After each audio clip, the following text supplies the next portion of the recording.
Welcome to the channel. Today, we're exploring some unbelievable story. Stay tuned and let's dive in. The toast started innocently enough. Sophia's maid of honor told a meaningful narrative about their childhood adventures, which made everyone happy. Daniel's best man delivered a bombastic, laugh-out-loud speech that had the whole audience roaring. Everything appeared fine, or so I thought, until Lucas stood up. I recall gazing at Emma, who had suddenly become intently concentrated on her wine glass, twirling it as if she might vanish into the dark crimson liquid. That was my first hint that anything was wrong. Lucas started his toast with a grin that seemed a bit too polished and intentional. "What a beautiful day," he said, holding his glass high. "Seeing Sophia here so radiant, so happy, it fills me with pride in the strong, determined woman she's become, and pride in knowing I've had the privilege of watching her grow into the incredible person she is today." The words themselves weren't out of place, but the tone and force with which he delivered them sent shivers down my spine.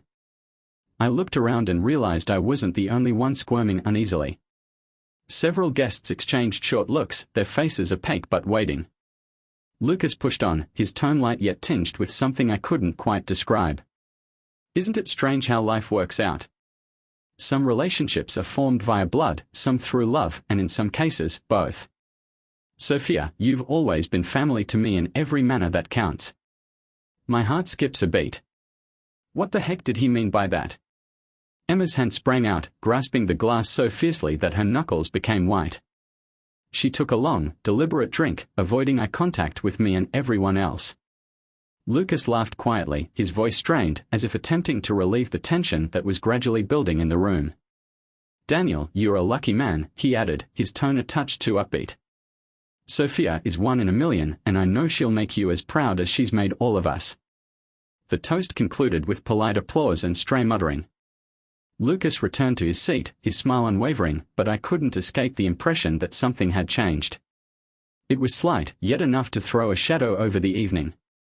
Emma cast a quick look at Lucas, her demeanor enigmatic but clearly uneasy. For the first time that day, I felt like an outsider at my own daughter's wedding. What exactly did he mean when he said, "Some bonds are forged by blood"? The question gnawed at me. Why had Emma behaved as she did? And why were some of the visitors staring at me, as if I was the only one who didn't get it? As I sat there, the world appeared to tilt slightly, and a seed of doubt germinated in my mind, growing into something much darker than I could have imagined. After Lucas' toast, I couldn't concentrate on anything else. His words repeated on repeat in my thoughts, spinning like a maelstrom. Some bonds are forged by blood, others by love. What the heck does it mean? Meanwhile, Emma pretended nothing had occurred. She laughed a bit too loudly at jokes, clinked glasses with the people, and made an effort to avoid sitting next to me for the remainder of the reception. It seemed purposeful, as if she knew I was onto something and was maintaining her distance. I tried to remain cool, but my mind kept returning to instances I had dismissed previously, occasions when Lucas seemed unduly concerned in Sophia's life. He constantly showed up for milestones, school performances, birthdays, and even tiny family gatherings when he had no particular need to go. He'd joke about being her biggest fan, but his pride was often overpowering, even possessive. I had always discounted it because, well, Lucas was Emma's partner, family is family, right? But now, with his comments lingering in my ears and Emma's unusual conduct, things didn't make sense. After supper, I discovered Sophia in a quiet moment, seated at a table with her new husband. She was looking through some images, her face beaming with joy. I hated that my suspicions were interfering with what should have been the most joyous day of her life, but I couldn't let it go. I wanted answers. "Hey, Sophia," I replied, taking out a chair and sat next to her. She glanced up and smiled, her cheeks flushed from the day's excitement. "Hey, Dad," she murmured, her voice warm. "Isn't this perfect?" "Perfect," I said, feigning a grin. "You look amazing. I'm very proud of you." Her grin broadened and I paused. What if I was just being paranoid? What if I was reading too much into it? But then Lucas' smile and the way he delivered those words came back to me, and my gut constricted. "Listen," I said carefully, my tone light. "Lucas delivered quite the speech, huh?" Sophia chuckled.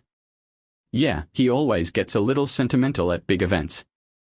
Has he ever told you that he considers you more than simply a stepdaughter?" Sophia grimaced and tilted her head slightly. What do you mean? Nothing. Never mind, I said hastily, shaking my head. I guess I'm just overthinking things. But the uncertainty was there now, flashing in her gaze. She looked across the room at Lucas, who was conversing animatedly with distant relatives. Lucas has always been great, she murmured slowly, as if to persuade herself. He is merely involved. Mom claims he believes he missed out on parenting me, so he tries to make it up to me. Her answer should have been reassuring, but it was not. If anything, it raised more questions. Later that night, after the most of the guests had departed, I discovered Emma alone in the bridal room. She was standing in front of a huge mirror, taking off her jewels. She had not spotted me yet, so I waited in the doorway, observing her. She looked fatigued but tranquil, as if they had just dodged calamity. Emma, I interrupted the stillness. She startled, but immediately recovered, turning to face me with a rehearsed grin. Mark, you scared me. We need to talk, I replied, entering the room and locking the door behind me. She sighed, and her stance stiffened. About what? You have been behaving strangely all night. Don't act dumb, I urged, my voice harsh enough to make her eyes narrow. Lucas toasted. What did he mean? Her expression stiffened. Mark, he was only being nostalgic. You are overthinking it. I don't think I am, I said. In fact, I believe you've been keeping something from me for a long time. Something about Sophia. The color fled from her cheeks, and for the first time that night, she seemed frightened. Don't, she whispered softly, almost imploring. Don't what? I demanded, my voice raised. Don't you ask questions. Don't look into why Lucas behaves as if Sophia is more than simply his stepdaughter. Or don't disclose whatever it is you're trying to keep hidden. Stop it, Mark, she said, her voice shrill and piercing. You're ruining a beautiful day with your stupid insecurities. Insecurities, I gave a harsh chuckle. Emma, I've worked 2 jobs for 5 years to give our daughter the wedding of her dreams, and now, on the day I should be rejoicing, I'm standing here wondering whether she's really mine. Do you have a clue how it feels? She froze, her lips expanding and shutting as if she wanted to say something but couldn't find the right words. I moved closer, dropping my voice but not its intensity. Tell the truth, Emma. Is Lucas Sophia's father? Her response was not what I was expecting. She didn't explicitly reject it, but she also didn't confirm it. Instead, she only gazed at me, her jaw taut and her eyes burning with anger. This isn't the time or place, she eventually said, her voice shaking but firm. You don't want to do this, Mark. Her inability to respond was all the proof I needed. My whole world moved, and the earth underneath me seemed less solid with each passing moment. I'll find out, I said coldly. If you won't tell me, I'll find out myself. Her lips pushed into a tight line, and for the first time, I saw dread in her eyes, fear and something else, which seemed to be hate. That night, I did not sleep. Following the ceremony, I drove home alone, leaving Emma to remain at the hotel with Sophia and the other guests who had reserved rooms. We didn't dispute about it, and there was no pretense of an apology. She didn't even ask whether I was staying.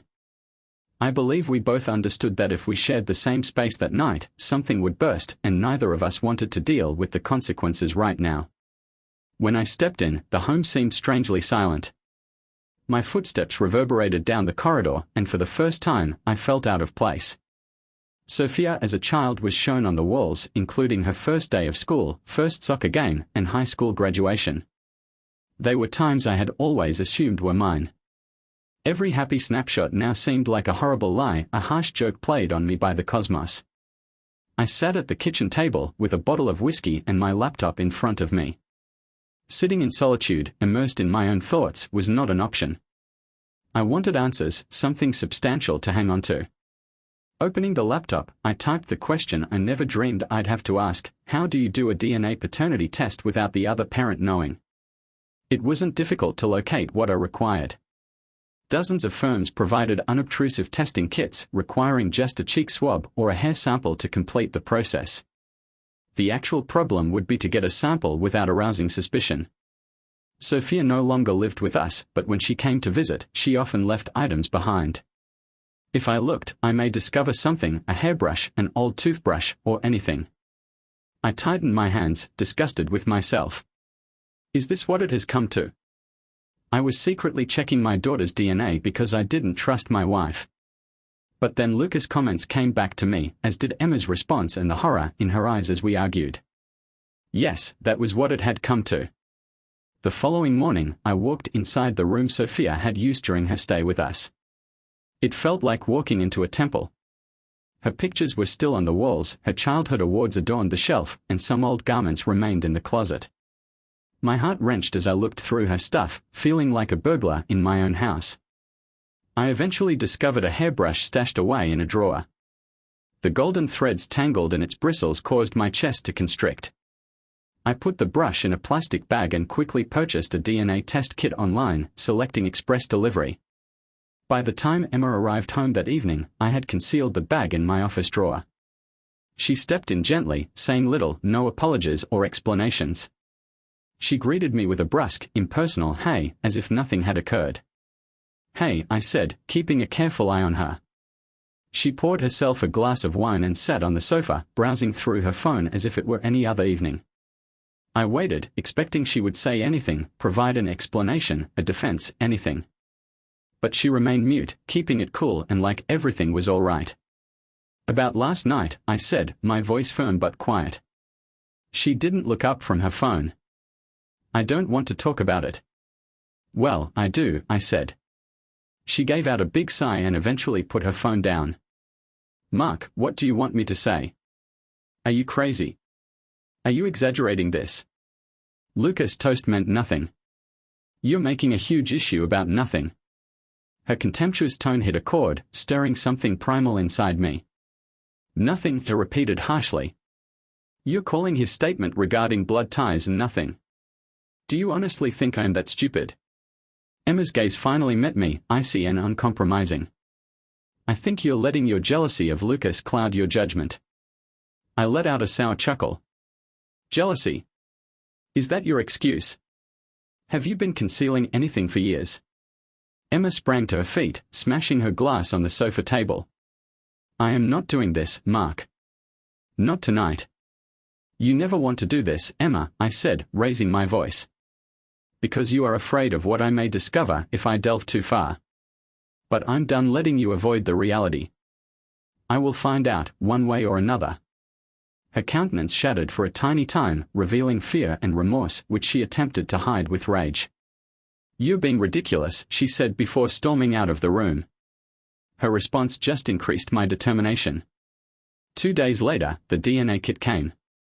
My hands shook as I opened the box and carefully followed the directions. I pulled the strands of hair from the brush, wrapped them in the supplied bag, and shipped it the same day, paying an additional fee for fast delivery. The wait was awful. Every time spent together with Emma seemed like a quiet war. On the surface, she pretended everything was normal, cooking supper, watching TV, but the unsaid tension between us was smothering. I saw it in the way she avoided meeting my gaze and in the way her grin no longer reached her lips. Then one evening, the email came. The results were ready. I closed myself in my office, my pulse racing as I clicked the link. The paper loaded agonizingly slowly, each second extending into eternity. The website then showed, stating that the probability of paternity is 0%. I focused on the words, my eyesight dimming. My gut fell and my chest squeezed, as if the breath had been pulled from the room. There it was, cold and clinical, the confirmation of my darkest fears. Sophia was not mine. My hands tightened into fists, and for a brief minute, I considered smashing something, anything, to escape the rage coursing through me. The wrath, the treachery, the complete desolation. It all struck me at once, like a tidal wave about to drown me. But, gradually, the tempest inside me started to subside, not because the fury had vanished, which it had not, but because something colder and harsher had taken its place, determination. This was far from finished. Emma and Lucas had deceived me, taken years from my life, and made me their unsuspecting pawn. But they had overlooked one thing: I was not the kind of guy to tolerate betrayals. It was merely the beginning. The truth seared in my chest like poison every time I looked at Sophia's photographs on the wall, her joyful face trapped in eternity. My heart broke a bit more. I loved her, and nothing could ever alter that. But the betrayal that drove her life was awful. Emma had stolen something fundamental from me. Every memory and event I treasured as a parent had been contaminated by her falsehoods. However, it wasn't simply the wrath and despair that overwhelmed me. It was the questions. How long had Emma and Lucas deceived me? Had she ever actually loved me, or was I merely a convenient excuse to raise another man's child?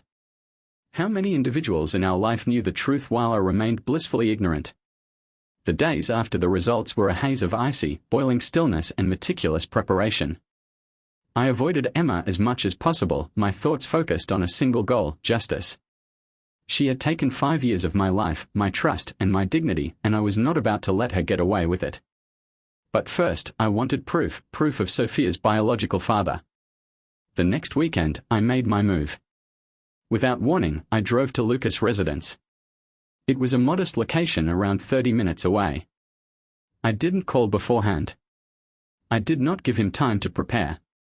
When he answered the door, the arrogant smirk he gave me made my blood boil. Clearly, he assumed this was simply another nice visit. "Mark, I didn't expect to see you today," Lucas replied, leaning casually against the doorframe. "We need to talk," I said, my voice firm. He paused, his confidence wavering for a brief second before moving aside. "Sure, come on in." The home was extremely clean, almost as if he'd set it to demonstrate control and order. It just made my tummy churn. We sat in the living room, and I didn't waste time. "Sophia isn't my daughter," I said plainly, keeping my gaze on him. For a single second, his face betrayed him, a flash of shame, terror, or both, but he swiftly covered it up with a fake perplexity. "What are you talking about, Mark?" he asked. "I did a DNA test," I added, leaning forward. "She is not mine. So let me ask you once, are you her father?" Lucas threw out a hesitant giggle and shook his head. "Mark, you've been under a lot of stress recently. I believe you are letting your imagination go wild." "Don't lie to me, Lucas," I hissed, raising my voice as I stood. "You stood at her wedding and practically boasted about it, bonds of blood. Give me a break.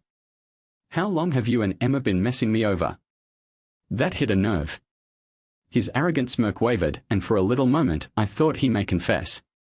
He then sat back in his chair, crossed his arms, and shrugged angrily. "You don't have any proof of that," he remarked with a smug tone. I clenched my hands, barely resisting the temptation to wipe the smile from his face. "Maybe not yet," I said, my voice low and spiteful as I arose. "But I will. And when I do, you and Emma will regret you hadn't crossed me." Lucas' face clouded, but he did not say anything. I left his home furious, my blood boiling with wrath. But deep within, there was a bleak satisfaction. He had not disputed it openly. That pause, that spark of shame, was all I needed to keep going. The following 3 days were devoted in an unrelenting quest. I searched into every aspect of Lucas and Emma's life, including old pictures, receipts, and social media postings. I wasn't going to stop till I found evidence. And then I discovered it, a photograph shot at a family barbecue almost 20 years ago. Emma stood close to Lucas, her body tilted toward his in a manner that seemed inappropriate for a stepfather and stepdaughter. However, it was not the stance that stopped me. It was the date. The photograph was taken 11 months before Sophia was born. My chest clenched as I focused on the television. It was circumstantial evidence, yes, but when taken with the others, it presented a devastating picture.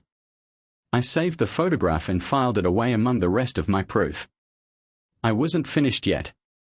If I was going to approach Emma, I needed to leave her absolutely no escape. That evening, I waited for her to get home. She entered at 7 p.m., looking exhausted yet collected. "Hey," she said warily, feeling the tension in the air. "Sit down," I said, my voice chilly. Her gaze shifted to mine, and for the first time in weeks, I saw a hint of anxiety. "What is this about?" I put the DNA results and a photograph on the table between us. "Explain this," I asked simply. Emma's face had lost its color. She glanced at the papers for a long time before meeting my eyes. "Mark, I don't lie," she added. I cut her off abruptly. "I have already done the arithmetic, Emma. What I seek now is the truth. How long has it been going on? Her lips twitched, and for a short time, I thought she may admit the truth. But, true to style, she went on the defense. You're blowing this out of proportion, she cried, her voice trembling with rage. Lucas and I. There is nothing. I smashed my hand on the table, cutting her off again. Don't disrespect me by assuming I'm an idiot. I've given you every opportunity to come clean, and all you've done is lie to my face. So let me be clear, I will find out the whole truth, and when I do, you will wish you had informed me yourself. Her expression fell, but I did not wait for her response. I turned and exited the room, leaving her alone with the proof of her treachery. This was no longer simply about finding answers, it was about achieving justice. My meeting with Emma left me chilled, but not broken. Her denial was not just weak, it was desperate. And it told me everything I needed to know. She was afraid. Not because she was naive, but because she was aware that the walls were closing in. I couldn't stop there. I would not. If Lucas and Emma felt they could hide the truth behind lies and deception, they were about to be proven incorrect. The next stage in my strategy was hazardous but crucial. I needed to get close to Sophia again without revealing my doubts. She was the key to exposing the complete truth, not just because she deserved it, but also because she may have unintentionally held elements of their cover-up. A week after confronting Emma, I phoned Sophia, claiming to want to spend time together. We hadn't spoken much since her wedding, and when she answered the phone, I could tell she was stressed. Hey, Sophia, I said. I figured we could have lunch or something.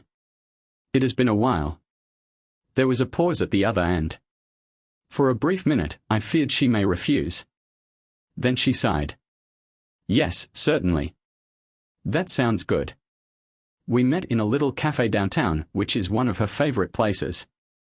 She seemed exhausted, as if the stress of post-wedding life had already caught up with her. Perhaps she sensed the tension between Emma and myself. How's married life going for you? I inquired once we were seated. She smiled softly and stirred her coffee. Good. Busy. Daniel and I are currently adjusting into our new flat. I nodded, keeping the discussion light and simple at first. But once the timing seemed appropriate, I gently guided it toward the true reason I'd wanted to meet her. Your mother and I have been having some issues, I added, maintaining a measured tone. Sophia frowned, worry flashing in her eyes. What kinds of issues? I paused, as if considering how much to reveal. It's complicated, I said slowly. I just feel like there are things she hasn't been honest about, things involving your stepfather, Lucas. Her frown grew. What do you mean? You know how close they've always been, I said, leaning in slightly. Has she ever told you anything about their relationship? Was there anything unusual? Sophia's eyes widened significantly, and I saw a brief glimpse of recognition. She looked down at her coffee, avoiding my eyes. Dad, what's happening? Why are you asking me this? I took a long breath to settle myself. Because I want to know if there is anything she is withholding from me. From us. Sophia sat quietly for a while, her fingers anxiously tracing the lip of her cup. Finally, she spoke, although hardly audible. I don't know for sure, but... She trailed off while biting her lip. What? I pushed lightly. There were times growing up when I felt like Grandpa Lucas treated me differently, she told me. Not awful, but different. He was always quite engaged, perhaps more than you or Mom. He seemed to care about everything I did. Sometimes too much. Her words sliced into me like a knife. I tried to keep my look neutral, but inwardly I was furious. Has he ever said or done anything that made you uncomfortable? Just. No, she said hastily. There's nothing like it. But there was this one time. She stopped, her brow furrowing as if she was still processing the memories. What time? I inquired, my voice calm but demanding. When I was about 15, I overheard him and Mom arguing in the kitchen, she said. I couldn't hear everything, but he was always muttering something about defending the truth. Mom instructed him to lower his voice so I could hear them. When I confronted her about it later, she just stated it was about family matters, nothing to worry about. My jaw tightened and a new rush of rage swept over me. Emma had been lying to protect Lucas for years, keeping Sophia and I in the dark. "Sophia," I murmured, my voice firm despite the turmoil inside me. "I need you to believe me on this. I'm trying to figure things out, and I believe it's vital for both of us. Will you tell me if you recall anything more, especially if it seems strange?" She nodded, her expression filled with anxiety. "Of course, Father. But are you okay?" "I'm fine," I said with a forced grin. "Just trying to sort some things out." We completed lunch, and as I escorted her to her vehicle, I felt both guilty and determined. I hated bringing her into this mess, but one thing was certain: Sophia deserved the truth just as much as I did. That night, I sat in my office, looking at a photo of Lucas and Emma at the barbecue. The pieces were beginning to fit together, but I needed something more, a last, incontrovertible piece of proof. And then it struck me. Lucas was not just smug, he was arrogant. People like him always left something behind, a sign they felt they'd concealed well enough. I knew I needed to locate it. With that thinking, I started to plan my next move. It was time to go deeper, beyond the surface, and discover all they'd been hidden. Emma and Lucas had already stolen so much from me, and now it was my chance to recapture something I wasn't going to let go. They'd woven a web of falsehoods around my back, taken years from my life, and turned me into a pawn in their sick game. But I was no longer the guy I had been at the wedding. No more blind faith. No more excuses. It was time to bring their whole facade tumbling down. The first task was to penetrate Lucas' world. If he'd been arrogant enough to let anything slip at the wedding, there had to be more: texts, emails, something that bound him and Emma together in ways they couldn't ignore. I only wanted access. A week later, I spotted my opportunity. Lucas was having a small family gathering at his home as a delayed wedding celebration for Sophia and Daniel. Emma urged I come, most likely to keep appearances. She was doing all she could to pretend nothing was wrong, as if the flaws in our marriage weren't about to destroy us. I played along.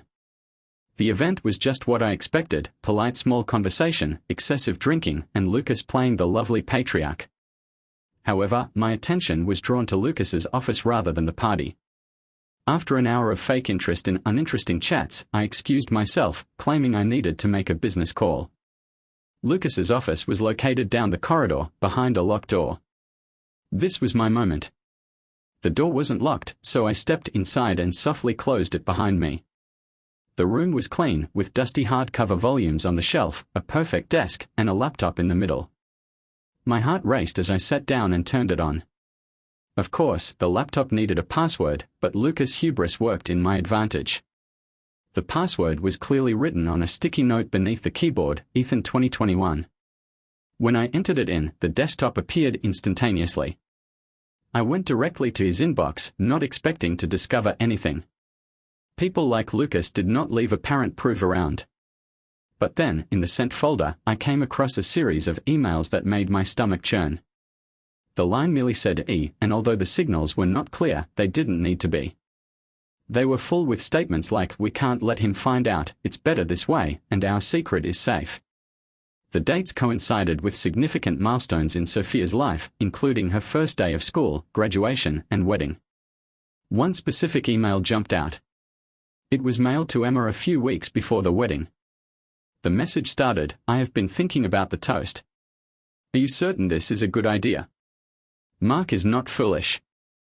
If he connects the dots, it might all blow up in our faces." Emma's response was quick but chilling: "Stick to the plan. He will not suspect anything." My palms shook as I read the words. The toast was no accident. It had been a purposeful move, a calculated combination of hubris and carelessness that they expected me to overlook. Before I could explore further, I heard footsteps in the corridor. My pulse raced as the doorknob started to turn. The door creaked open, and Lucas stood there, his eyes rapidly surveying the scene, narrowing as they focused on me seated at his desk, his laptop open in front of me. For a minute, we just gazed at one another. The tension was so heavy that I thought the walls may fall beneath its weight. "Mark, what the heck are you doing?" he inquired, his tone dangerously calm. "Finding the truth," I said, gently rising up. Lucas entered the room and closed the door behind him. His demeanor changed, he no longer exuded the affable, engaging character that he normally did. This was the true Lucas, cold, calculating, and menacing. You shouldn't have done that, he added, his tone low and frightening. I shouldn't have trusted you, I said, my tone firm, but that's done now. I know everything. Lucas' laughter was soft yet bitter, like the sound of something shattering. You know nothing. You just have guesses and half-truths. You can't prove anything. I smirked while holding out my phone. I do not need to. I have enough right here to ruin you. For the first time, I saw Lucas's calm slipping. His jaw tensed and his gaze flickered to the laptop. Do you think you're clever? He scoffed. No, I said, going closer. I'm just done being your fool. Lucas rushed for the laptop, but I was faster. I slammed the lid shut and retrieved the gadget off the desk, tucked it under my arm. This ends tonight, I stated calmly but firmly. Emma, Sophia, they are going to know exactly who you are. Lucas' expression contorted with wrath, but he did not stop me. I went by him and exited the office. The party was still in full flow, unaware of the storm brewing just down the hall. As I left the home, my determination became stronger. Emma and Lucas believed they could hide the truth, but they had misjudged me. I now had everything I needed to take them apart. I didn't sleep that night, but it wasn't due to uncertainty or perplexity. It was the adrenaline, the sheer wrath that rushed through me as I replayed what I had discovered, the emails, the timing, the facades. They all presented such a clear image that it seemed like a smack in the face. Lucas and Emma have been in this together from the beginning. Every moment of my life that they had touched seemed tainted, every laugh, every embrace, every shared memory with Sophia, all were tarnished by their treachery. But if they believed I was going to disintegrate, they were very incorrect. The next morning, I made my move. I did not contact Emma or Sophia. I needed to handle this deliberately, such that the truth could not be denied or manipulated. I began by calling Sophia's husband, Daniel. Hey, Daniel, I said as he took up the phone. I need your help with something. Daniel was shocked, but not reluctant. Okay, Mark, what's going on? It's about Sophia, I said, my voice firm. I have something to speak to her about. Something huge. But I want you to be there when I do. Daniel hesitated, but he spoke with worry. Okay. When? Tonight. Can you both come over to our house? Of course, he said. We'll be there. That evening, I was prepared. I had the DNA findings printed, Lucas' emails stored on a flash drive, and the barbecue picture framed and set on the table as a damning centerpiece. When Sophia and Daniel arrived, Emma was already at home, sitting stiffly on the sofa. She seemed weary, as if she hadn't slept in days. Dad, what is this about? Sophia inquired, her tone a combination of surprise and anxiety. Sit down, I replied, gesturing toward the seats opposite from me. Sophia and Daniel exchanged glances before seating. Emma remained mute, her face pale and her hands holding the edge of the sofa. This is about the truth, I said, my gaze fixed on Emma. Something your mother has been hiding from all of us for years. Mark, don't do this, Emma said quietly, her voice barely audible. I'm done protecting you, I said, maintaining eye contact. You've had the opportunity to come clean. Now it is my turn. I turned to Sophia. Sophia, I need to tell you something. I adore you. That will not alter, no matter what. But there's something I just discovered that you should know. Her face wrinkled, bewilderment turning to alarm. What are you talking about? I gave her the DNA findings, my hands firm despite the tempest inside me. I'm not your biological father. The room became silent. Sophia's eyes skimmed the page, her palms quivering as she read the text. This cannot be right, she muttered. It is, I said gently. I had known for weeks. And that's not all.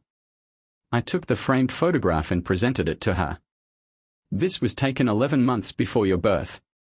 Your mother and Lucas were already closer than they should have been. Emma expelled a quick breath, her voice wavering. Stop it, Mark. You don't need to do this. I ignored her and took out the flash drive, plugged it into the laptop I had set up on the coffee table. I opened the folder and added, and here are the emails from Emma and Lucas. They were figuring out how to maintain this secret even after all these years. Daniel leaned closer, his expression one of astonishment. Sophia sat paralyzed, tears flowing down her cheeks as the reality became clear. Emma finally cracked. "I did it for us," she said, her voice hysterical. "This is for our family. I didn't want to injure anyone." "For us?" I repeated, my tone harsh and nasty. "You did it for yourself. You lied to me, Sophia, and everyone. You used me to hide your shame." "Sophia, no," Emma cried. "I didn't mean to hurt you." Sophia sprang up abruptly, the chair scrapping noisily against the floor. "I can't believe this," she said, her voice cracking. "You lied to me all my life. Both of you." She turned to face Daniel. "We have to go." "Sophia, wait." Emma called for her, but it was too late. Sophia rushed out, with Daniel close after her. As I saw them go, my heart broke into a million pieces. But when the door slammed shut behind them, I looked back to Emma. "You've destroyed everything," I said bitterly. Emma glanced up at me, her cheeks smeared with tears. "I never meant for it to go this far," she said quietly. "You don't get to play the victim," I said, looming over her. "This is just the beginning." Her eyes welled up with genuine dread for the first time. I walked out of the room without saying anything further, leaving her to deal with the mess she'd made. But I wasn't done, by a long shot. This was no longer simply about justice, it was about having them experience every bit of anguish they had given me, and I wouldn't stop until they did. After Sophia stormed away, the house became silent, interrupted only by Emma's quiet weeping. I had no compassion for her, not anymore. She had ruined all we had created together, and for what? To keep her secret with Lucas. To maintain the appearance of a happy family. The repercussions was far from done. The following morning, Daniel called me. His voice was calm, yet there was a hint of rage and perplexity. "Mark," he started. "Sophia is distraught. She's not sure what to trust right now. I urged her to take a day, breathe, and then decide what to do next. But I have to ask you, is it true about Lucas?" "It's true," I said confidently. "Each word of it." I wouldn't have informed her unless I was completely certain. Daniel sighed deeply at the other end. "She's asking a lot of questions about her mother and her biological father. I believe she wants to face Lucas." That struck me like a blow in the stomach. Sophia shouldn't have to confront Lucas personally, but maybe this was the last piece of the jigsaw. Lucas Fossards would ultimately come tumbling down. "Let her," I said after a minute. "She deserves to hear the truth from him, and I'll be there when she does." Daniel hesitated but ultimately agreed. "Okay, I'll talk to her and let you know." The meeting was scheduled for that evening. Sophia needed answers and she wanted them in person with Lucas and Emma. She demanded I attend, but I could sense she wasn't sure what part I'd play in this evolving scenario. Lucas, as predicted, attempted to dodge the encounter. When Sophia phoned, he said he was too busy. But her rage cut through his explanations. "You owe me the truth," she said, her voice shaking. "You've owed me that my whole life." Lucas eventually gave up. We met at his place, which seemed neutral, but it felt anything but. Sophia and Daniel sat on one side of the living room, and I joined them. Emma and Lucas sat on the other. Lucas stood by the fireplace, a tumbler of whiskey in hand. His customary arrogance was still there, but I could see holes in his veneer. Sophia did not waste any time. "Are you my dad?" she inquired, her voice wavering but firm.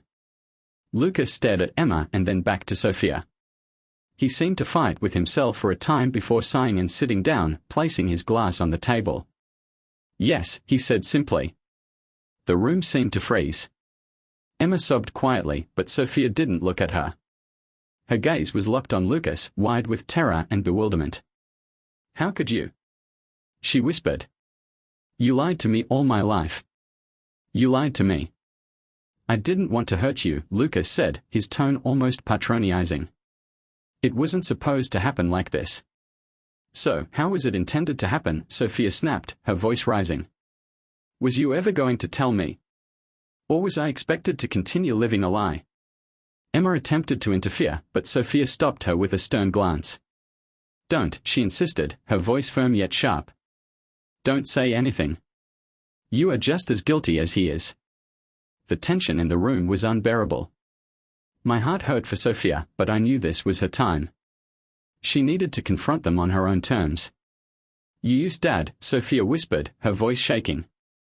You used him to raise me, pay for everything, and be the father you were unable to be. And you, she turned to Emma, let him. You allowed him to steal everything from Dad. Emma's cries became louder, but Sophia was not done. I don't even know who I am anymore, she said, tears flowing down her cheeks. Everything I thought I knew about my family is gone. You took it from me. Lucas started to defend himself, but I stepped up and interrupted him. Save it, I said coldly. You've done enough damage. Lucas scowled at me, his composure deteriorating. And what are you planning to do, Mark? Ruin the family. Destroy everything because of this. I moved closer, towering above him. You have already ruined everything. But don't worry, I'll make sure everyone knows who you are. Lucas's confidence faded. You wouldn't dare, he grumbled. Oh, I would, I said, my voice low and menacing. Sophia jumped up abruptly, the sound of her chair scraping against the floor reverberating across the room. I'm done, she said, her voice quivering. I don't want anything to do with either of you. She turned to me and said, Can we go? Of course, I said gently. We went away, leaving Emma and Lucas with their shame and solitude. A odd combination of feelings overcame me. I felt pity for Sophia, relief that the truth had finally been revealed, and an increasing feeling of resolve. This was not over. Emma and Lucas had snatched years from my life, stolen my family, and broken my trust. But now I knew the truth, and I was determined to make sure they never mistreated anybody again. My retribution was just starting. Leaving Lucas's residence did not provide a sense of closure. It seemed like the opening strike in a conflict that had been brewing for decades. The truth had emerged, but it wasn't enough. Not yet. Sophia was heartbroken. Daniel was infuriated. And Emma. Emma was breaking apart at the seams. I could see it in her frantic eyes and shaky hands as she shouted out to Sophia, hoping to speak to her and give her the opportunity to explain. However, some betrayals are too severe for words.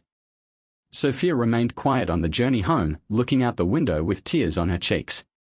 I did not push her. What might I say that won't sound empty? Was I sorry? That I should have known. Nothing could relieve the misery she was experiencing. When we arrived in their driveway, Daniel looked to me, his countenance sad. Thank you for being there tonight, he told me. I nodded. Take care of her. Sophia did not speak as she exited the automobile. But before shutting the door, she paused and peered back at me. I'm sorry, Dad, she muttered. Her comment struck me more than any betrayal. You don't need to apologize for anything, I said, my voice cracking. This isn't your fault. Sophia nodded slightly before turning and entering the home. I sat in the vehicle for quite a time, my gaze locked on the dark roadway ahead. The weight of everything crushed on me like a thick blanket. But behind everything, a boiling rage was growing. Lucas and Emma had devastated my family, my trust, and Sophia's sense of identity. They'd used me as a pawn in their devious scheme, and now they'd pay. The following morning, I started putting my plan into action. I wasn't searching for just any retribution. I wanted something purposeful, something that would strike them where it hurts the most. Step 1, Emma. She was the brains behind the Fossards, gently integrating Lucas into our life while keeping me in the dark. She had deceived and misled me, allowing me to pour my heart and soul into a family based on lies. There was no chance she was going to get away unharmed. I began by gathering all available financial information, including joint accounts, credit cards, and savings. I knew Emma had been siphoning money for years, citing family emergencies that always appeared to coincide with Lucas' demands. I logged everything, generating a chronology of her expenditures that revealed a damning picture. Next, I called a divorce lawyer who had been suggested by a friend who had just gone through an extremely difficult divorce. I lay out everything for him, including the DNA findings, emails, and money irregularities. He listened intently, his gaze narrowing as he took notes. This is going to get ugly, he warned as I concluded. Good, I said, my voice harsh. The lawyer grinned slightly before beginning to work. Step 2, Lucas. He assumed his arrogance would shield him, but he miscalculated how much power I now had. The emails alone were sufficient to ruin him. But I didn't stop there. Lucas was a recognized community leader, serving on multiple boards, making large donations, and attending every networking event. But beneath the polished facade was a guy who had spent years manipulating people close to him. I began modestly, anonymously transmitting a few less damaging emails to key individuals in the community. Just enough to raise doubts about his honesty. Then I delved further, producing a detailed dossier on his financial transactions. I discovered suspicious contributions and shady arrangements that would not be acceptable to the groups with which he was connected. I didn't reveal everything at once. That would be too simple. Instead, I slowly released it, allowing the controversy to spread and feeding it to the correct individuals until Lucas' reputation was destroyed. The ultimate blow was delivered when I confronted him at a public charity banquet. He hadn't seen it coming. He was too focused on pleasing the local elite and having a wonderful time. I walked into his line of vision. Lucas, I responded softly and calmly. What are you doing here? He froze, his face losing color as he recognized me. Mark, he said, his voice strained. What are you doing here? I grinned while holding out a tiny envelope. I thought you'd want a copy of this. It's a complete analysis of your contributions. I'm certain the IIS will find it intriguing. Panic raced across his eyes and his control broke. You wouldn't. Oh, I already did, I interrupted him, my tone chilly. You think you can destroy my family and then walk away? Think again. Lucas did not react. He simply stood there, furious and humiliated, while I walked away, leaving him to face the inevitable consequences. Emma and Lucas' lives unraveled over the next several weeks. The divorce papers slammed Emma like a ton of bricks, and the financial records left her with nothing to stand on. She attempted to beg and bargain, but I refused to give in. Meanwhile, Lucas has become a pariah. His reputation was shattered, his funds investigated, and his ties terminated. The once proud grandfather was now a discredited figure, forced to pick up the pieces of a life he had ruined. Sophia moved away from both of them, relying on Daniel and myself for support. She was still absorbing things, but I could see her recovering strength gradually. As for me, I was not the same guy I had been at the wedding. I'd lost so much, but in the end, I'd gained something much more valuable, clarity. Emma and Lucas felt they could take everything from me and walk away unharmed. They were incorrect. Their lives were in shambles, yet I didn't feel any feeling of accomplishment. Revenge was not the wonderful, fulfilling crescendo that movies portray. It was chilly and hollow, but ultimately essential. The divorce was completed after a few months. Emma left with just the clothing on her back and a little portion of our savings, just enough to keep the courts off my back. I saved the home, the vehicles, and, most importantly, my dignity. Lucas, meanwhile, slipped out of the community. His reputation was beyond repair. Sophia and I started rebuilding step by step. She totally shut Emma off and refused to recognize Lucas.